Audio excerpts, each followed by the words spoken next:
students, faculty, staff, and members of the Kansas State community. It is my honor to introduce you to an accomplished higher education executive, Dr. Richard Linton, as the 15th president of Kansas State University. Dr.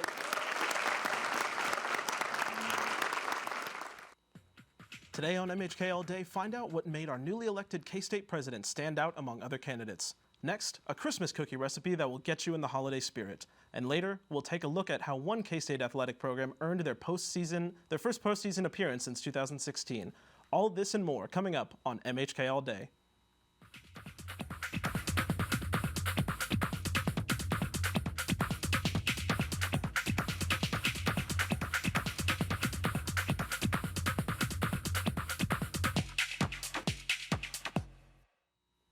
Good morning, and welcome back to the final show of this year for MHK All Day. I'm Zach Perez. Thanks for joining us today. It's been a wild end to the week for some recent announcements at K-State. After a national search, the Kansas Board of Regents voted to approve Dr. Richard Linton, the Dean of Agriculture and Life Sciences at North Carolina State, as the 15th K-State University president. Linden was found after a national search and introduced at a Kansas Board of Regents open meeting on Thursday.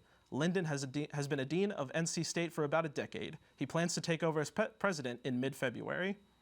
Linden replaces retiring President General Richard B. Myers, who will step down early next year. Reporter Dawson Wagner was at the announcement and has more on K-State's newest president. The motion carries. With the Kansas Board of Regents voting unanimously on Thursday, December 2nd, to select Dr. Richard Linton as the next president of Kansas State University, I wanted to see what attributes he's bringing to the table. We loved his experience with a land-grant institution. We were very impressed with his work as the Dean of Agriculture, given that agriculture is one of the strengths at Kansas State University. And we think that he brings some strength with research and with fundraising in the field of agriculture that will help K-State become a leader in that industry. I mean, I think he is exactly right for K-State. I couldn't be happier. I don't know him well yet, although we had a nice conversation. The vibes I get is he's going to be perfect for this university, and will take it places that we couldn't take it to this point, but he'll take it even higher. And once I get here, the most important thing I can do out of the gates is to listen and learn and understand the culture, understand the excitement, so I can start thinking about how I can help this university move forward.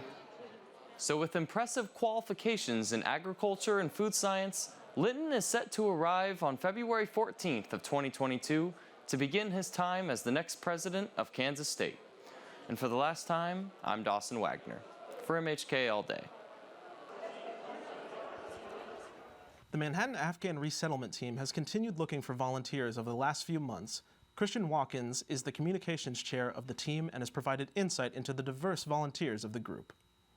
Really diligent in our efforts to make sure that Afghan voices are represented very visibly in the leadership of what's happening, so that it's led by folks who have had this experience before. It's very important to us.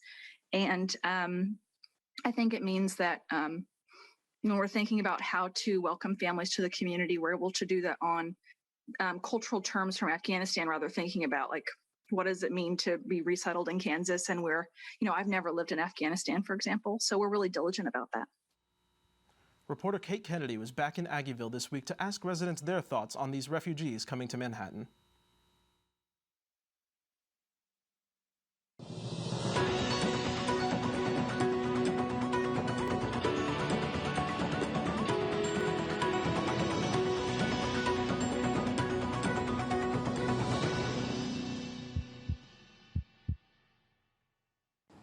We're back in Aggieville today to ask Manhattan residents their thoughts on the resettlement of Afghan refugees in their community. Following recent events, many families are fleeing from Afghanistan and seeking asylum all across the United States. I know there's 120 potential folks, maybe up to 50 families. I don't know much about it, honestly, but I mean, I think it's a good thing. I think that anyone should be welcomed anywhere. Refugees from anywhere, I think they should definitely be welcome to the States. Here's why. Me, myself, you couldn't tell, I serve in this nation, been doing it for 9 years, and I'm actually a refugee myself. As the child of an immigrant parents, They were welcomed in their community, and they had a great experience. So America gave me the opportunity to give back to the country, and I have. And I think if we have the platform to do so, we should definitely extend that. I think it's okay. It shouldn't really be a point of conflict. You need help someone out. And that's sort of our role in this community, and sort of what small town America is all about, is helping out your neighbor. And yeah. I feel great about it. I think it's one of the great things about Riley County is it's a bit more diverse than your typical sort of middle of Kansas county because of K-State, and it's awesome to have lots of different perspectives and different folks here. At the end of the day, it's not where you're from, it's that we're just all God's people. I'm a man of Christ, and being his children, we should definitely extend a hand. Don't look for where somebody's coming from, just look for who they are. I think it'll make a big positive impact, because it'll bring to light sort of how we can be open and sort of be helpful, and sort of hopefully show the rest of, at least America, what being helpful to other people is. Communities are stronger when there's lots of perspectives and there's lots of different ideas that get brought to the table, new businesses that can get created, different ways of thinking about ones that are here. So, it's the great thing about America, and I'm glad to have them. With approximately 100 refugees set to arrive in Manhattan in the following months, the Manhattan Afghan Resettlement Team is working hard to provide adequate housing and services for the new residents in our community. For MHK All Day, I'm Kate Kennedy. Coming up next, are you feeling festive?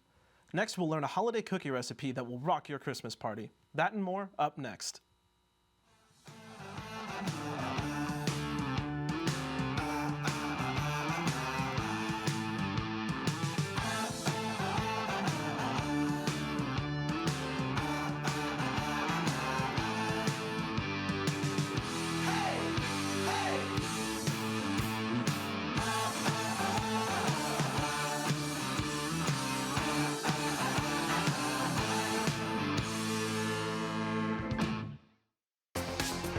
Like a purple front has kind of moved into the stadium. Beautiful day, and music's loud. The fans are on their feet. Willman crushes it to left, and K-State leads 8-1. The 1-2, a swing and a miss. Reams it to center. Long run for Mertz. He can't get there. K-State has added 5 here this 6th inning. For the last segment of Bernie Say What, at least on MHK All Day, Bernie helps us start off our holidays right with this whimsical-looking cookie that is guaranteed to bring some Christmas cheer.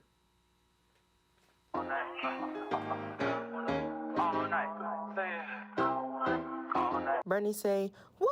Welcome to the show that inspires, aspires, and speaks with fire. And this week on Bernie Say What, we'll be baking holiday cookies on our segment, Baking with B.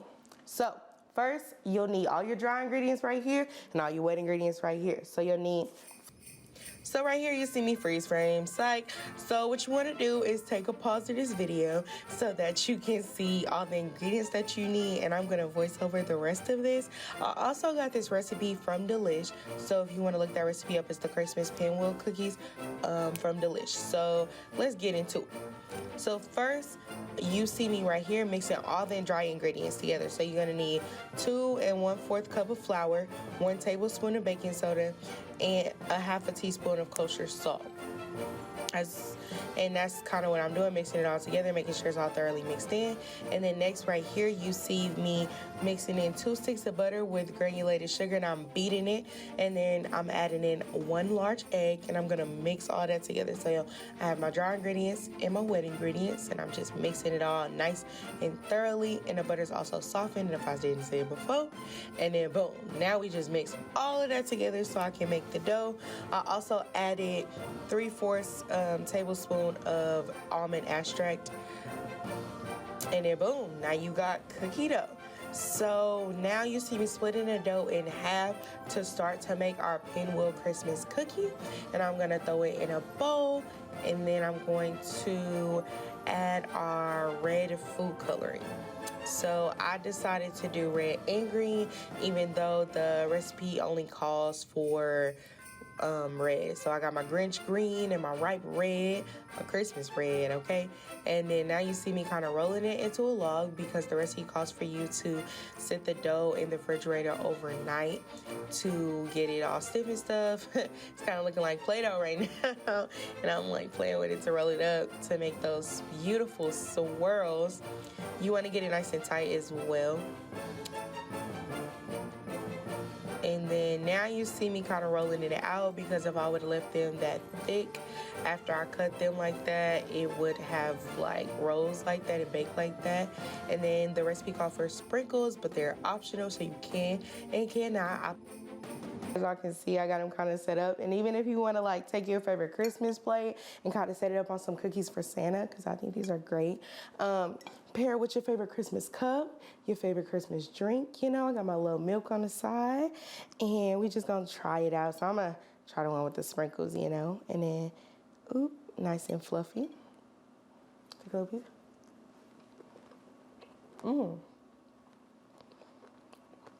And the sprinkles add a nice little crunch, which I like. I'm a very textured person. Take my little milk. Yeah, this is good. So I hope y'all enjoy these Christmas cookies, the recipe that I did. And I'll see y'all. Actually, this is the last Bernie Say What episode. So I know it's like, what? Like, Bernie Say What? So y'all have a great holiday. Merry Christmas. Happy holidays, and thanks for tuning in. I'll see y'all later. Coming up, we'll take a look at sports, and we'll take a look at one K-State athletic program's surprise invite to the national tournament as they hope for a postseason success. Direct your attention to the pride of Wildcat Land, the Kansas State University Marching Band. A great environment it is here at Bill Snyder Family Stadium. It's time for the Wabash Cannonball. This crowd, this is energetic. This is perfect. This atmosphere, it's just different. The one, the only, the pride of Wildcat Land, the Kansas State University Marching Band.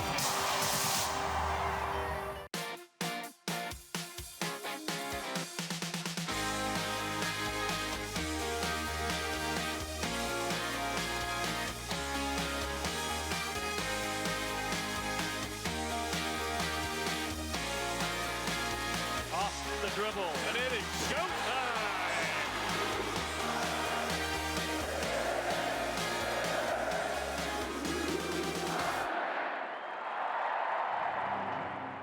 I actually started out in mechanical engineering, and I realized that I liked a lot more of the sciences and chemistries and biology classes that came with engineering. So then I decided to try out chemical engineering first, and I really enjoyed chemical engineering. The engineering degree also opens a lot of opportunities into other fields.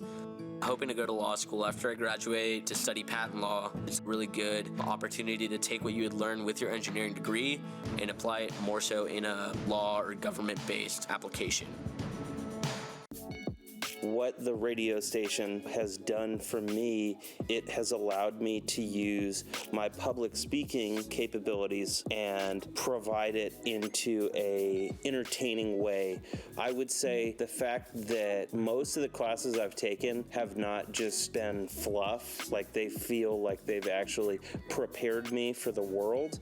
If all things go well, working there might have gotten me a job. Welcome back to MHK All Day. The K-State women's basketball team is off to a 7-1 start to the season and have yet to lose a game at home, most recently earning a 78-57 win over North Dakota State. The team will be back in action tonight in Columbia, South Carolina to take on the #1 ranked Gamecocks. Junior Ayoka Lee is coming off a performance where she recorded a career-high 8 blocks, and the team is currently ranked 13th nationally for their play on the defensive end of the floor.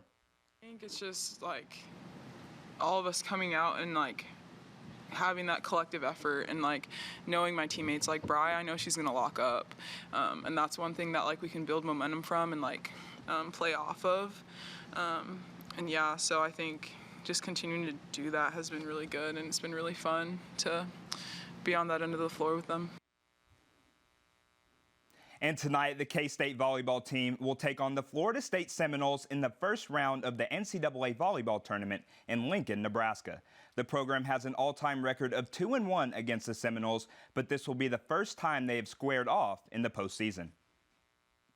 Coach Susie Fritz and the volleyball team narrowly missed the NCAA tournament last season. However, this year was a different story, and she says that it's an exciting time for the team. Really excited for the team and really proud of them. Last year, they reduced the field to 48 and we were the 49th team. But we have an opportunity to finish the season as we had hoped. Fritz says that there was some concern about the team's postseason status after a tough end to the season. We were very concerned after a very difficult 6-game stretch about the position that we had put ourselves in and whether our value would be seen and recognized to give us a chance to go. She also credits the difficult Big 12 schedule that they played as a great preparation tool for what lies ahead. We're battle tested. I know that. We should feel like we can compete with just about anybody. I think the Big 12 strength of schedule this year really helped not just us, but a lot of the teams in the conference. The Big 12 got 7 teams in. In all honesty, the strength of the schedule kind of lifted us up and gave us an opportunity. This will be the program's first appearance in the NCAA tournament since 2016, meaning the current senior class has never had the opportunity of playing postseason volleyball. It's really meaningful for our seniors, for our whole team to have this experience. And in the Big 12, we have played consecutive semesters. So we played fall, we played spring, and we doubled back and played again to stay together in this climate and for that long. And the level that we have had to work at for a really long time has been significant. It feels like a celebration of their careers, of all the work that they've been putting in for months, in some cases years. For Coach Fritz, she says that being consistent has been an issue all season, and it will take a complete match to beat Florida State and advance in the tournament. It's just about our ability to execute, play under pressure, be at your best when your best is required. We have to be the best version of ourselves. We've got to find some level of consistency going into the Florida State match. We've got to play our off. If we do that on Friday, then we'll see where it takes us. With the win today, the Volley Cats would then go on to face the winner of the Nebraska and Campbell match. The match today is set for 4:30 p.m. with the action streaming on ESPN+. Elsewhere, the K-State men's basketball team has rebounded with 2 straight victories after losing to Arkansas and Illinois at the Hall of Fame Classic in Kansas City. On Wednesday night, the Cats beat Albany 71-43 and have now held 2 straight opponents under 50 for the first time in 6 years. Up next for the team is a game at Wichita State on Sunday. It's a huge game for us. They're good. We also went there because of our Wichita fans, and to be an interest allows some opportunity for our people to come. So I know COVID's still a threat for some people to go to games, but we hope we have a great crowd there. It's a great game. We're going to have to play with some toughness on Sunday to find a way to win. The K-State football team ended their regular season on the road Saturday with a 22-17 loss to Texas. Backup quarterback Will Howard got the start in place of an injured Skylar Thompson and was held to 65 yards passing. The Cats are bowl eligible and will play one final game this season. The location and opponent will be released on Sunday. And finally, with the help of one former K-State baseball player, K-State Athletics will be able to put programs into place to help student athletes with their mental health and well-being. Officially announced in September, Ike and Letty Evans donated an $11.5 million gift to help fund the Evans Competitive Advantage program. The program will also help student athletes develop post-college career plans. Preparing them for the business world, preparing their resumes, making sure they had programming while they were here to help them mature and grow, and then certainly the mental health side and the opportunities to have support systems there. So we have one psychologist now, we're going to be able to have 2, and then the programming, more importantly, to have the staff to be able to put those programs together is really going to be important. That's all we have for sports this week, but stay right there because up next, host Zach Perez travels to Kansas City to speak with the man who may just be the next American Idol. I actually started out in mechanical engineering, and I realized that I liked a lot more of the sciences and chemistries and biology classes that came with engineering. So then I decided to try out chemical engineering first, and I really enjoyed chemical engineering. An engineering degree also opens a lot of opportunities into other fields. Hoping to go to law school after I graduate to study patent law. It's a really good opportunity to take what you had learned with your engineering degree and apply it more so in a law or government-based application. What the radio station has done for me, it has allowed me to use my public speaking capabilities and provide it into a entertaining way. I would say the fact that most of the classes I've taken have not just been fluff, like they feel like they've actually prepared me for the world. If all things go well, working there might have gotten me a job. MHK All-Day. For our final broadcast, I took a trip to Kansas City to learn how a former K-State student is finding success in a recording studio and on our television screens. Let's head into the garage one last time to meet the man who might just be America's next idol. Then I let her get close to me, and I should've known better. Let her in. Hello, everyone. Welcome back to another episode of The Garage. We are filming from a bit of a special location because we've got a bit of a special guest. My guest this week is Ben Shavrit. He is a former K-State student, and there's some other titles that I wanted to give you as well, but that, I think it's better that we just get to know you a little bit throughout the interview, if that's all right with you. Oh, that's why I'm here. In terms of just your work as a musician, can you kind of give the people just a little bit of an overview in terms of, what you've been doing and specifically like what kind of music you make specifically? Yeah. So my music it's like a alt indie pop kind of thing. I've got kind of the side of, maybe more John Mayer or like John Bellion stuff, or like more acoustic fingerstyle, sad boy hours kind of deal. And then on the other side, I kind of have more of a Charlie Puth vibe, or more, more poppy, more punchy stuff you want to dance to, but it all kind of fits in that same acoustic, friendly, warm environment. Now, I know like you've put out several either like EPs, singles. Like I can remember still like I met you like right after you put out your first single. Oh I think. My gosh. Yeah. What was it? Is it should have known better? Was that your first one? That was a while. Yeah. That was Yeah. That was over 2 years ago. Yeah. So is there anything that you're working on right now in terms of projects, albums, singles, anything like that? Absolutely. Yeah. So earlier in the year in January, I put out my first EP, my first full EP, I should say.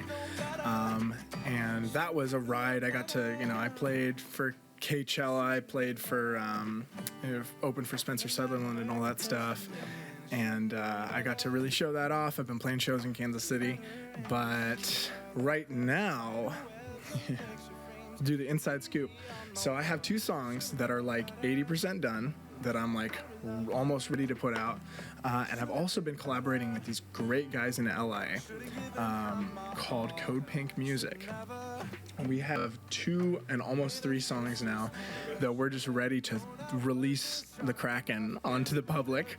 Yeah, so we're really excited to put those out. Those are almost done. I literally just got a demo this morning, and he was like, "Look at it, tell me what you think." And I was like, "I love it, please put it out." So we're pumped for that one. When you played that show at K-State for Wildstock and Spencer Sutherland, we introduced you as a possible contestant on American Idol. And based on the conversation we had before this interview, it sounds like there's a story to this whole situation. There is a story. Do you mind telling me that story? There is a story. I'm a storyteller. All right, go ahead. Tell the story then. I auditioned originally. So I should say I didn't audition. I had one of the casting directors hit me up on Instagram, and he DM'd me. He was like, "I saw your videos. My girlfriend sent me like one of your recent covers, and I want you to audition." And I was like, "Cool, this is awesome." Like I'm still friends with this guy. Yeah. And we started talking, working together, like picking out songs to work on. And eventually we got to the point where I was like, "It's time. You're ready." I auditioned for the first round. They put me through. I auditioned for the second round. They put me through. And then I got to audition for the executive producer of American Idol, Megan. And she was lovely. It was great to talk to her. But I had planned this whole thing. Like I was wearing like a costume. I was wearing actually that Flash costume. So I looked like the Daredevil of pop is kind of what I was presenting there. And I auditioned, and she was like, "I loved it. It's great. I'll talk to you later." and then didn't hear a word for 2 months. And then I talked to the casting director again, and he was like, just audition again. Go into open auditions, you'll get it. And I was like, okay. Yeah. So I went into open auditions. I went through the first round. I went through the second round. And then they pushed me through to the executive producer again. And I was like, hey, Megan, good to see you again. Can I audition again? She's like, yeah, go for it. And I was like, cool. So I did my audition. She's like, I loved it. I'll talk to you soon.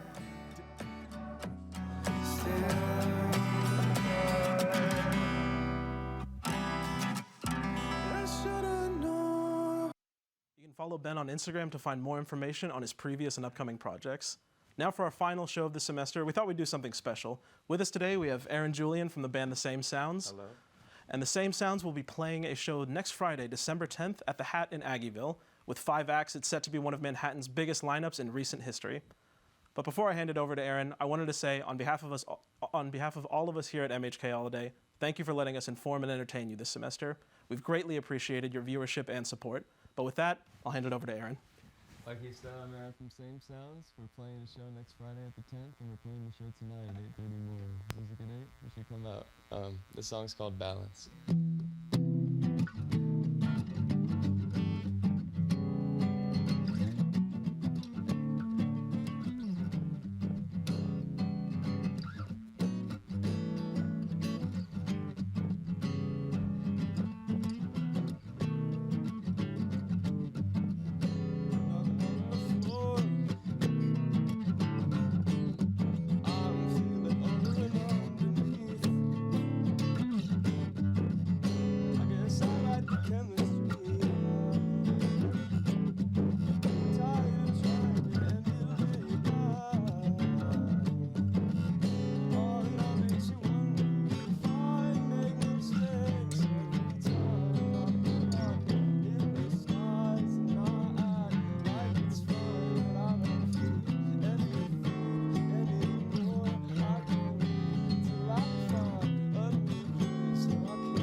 Till I find a new place. No, I can't wait.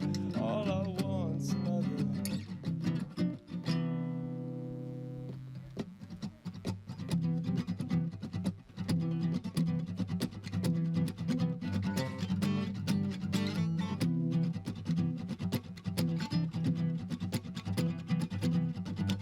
This takes me back to the night we met. Used to wish I'd forget everything. I can't stand still with this broken heart. Always get poked by shots at my feet.